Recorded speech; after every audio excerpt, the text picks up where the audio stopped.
Ratusan mahasiswa Universitas PGRI Ronggolawe Unirau, Tuban, Jawa Timur berunjuk rasa menuntut rektor setempat mundur dari jabatannya. Aksi ini dilakukan terkait penonaktifan universitas tersebut oleh Kementerian Riset Teknologi dan Pendidikan Tinggi Kemenristek Dikti.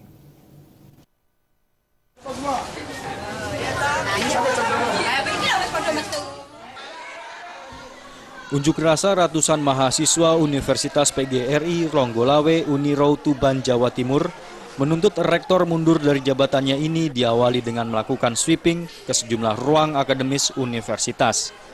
Mereka memaksa dosen dan mahasiswa untuk menghentikan aktivitas belajar mengajar.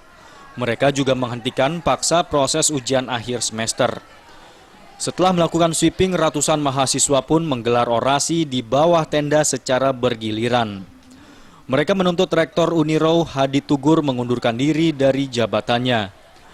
Tuntutan mundur ini merupakan buntut dari penonaktifan Unirau oleh Kemenristek Dikti beberapa waktu lalu. Aksi juga diwarnai dengan penggalangan tanda tangan di atas banner panjang. Sejumlah dosen dipaksa mahasiswa untuk membubuhkan tanda tangan guna mendukung tuntutan mereka. Sayang aksi ini tidak dihadiri oleh Rektor Hadi Tugur. Hadi Tugur dikabarkan pergi ke Jakarta untuk menyelesaikan kasus yang membelit kampusnya dengan pihak Kemenristek Dikti. Ya sama, kita mempersiapkan tambahan dosen itu.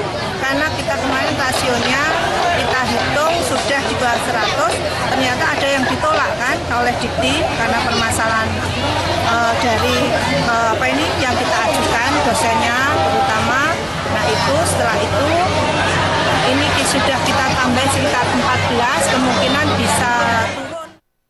Para mahasiswa mengancam jika kasus ini tidak segera diatasi, pihaknya akan tetap memaksa rektor universitas mundur dari jabatannya dan diganti dengan yang baru agar nasib mereka menjadi jelas.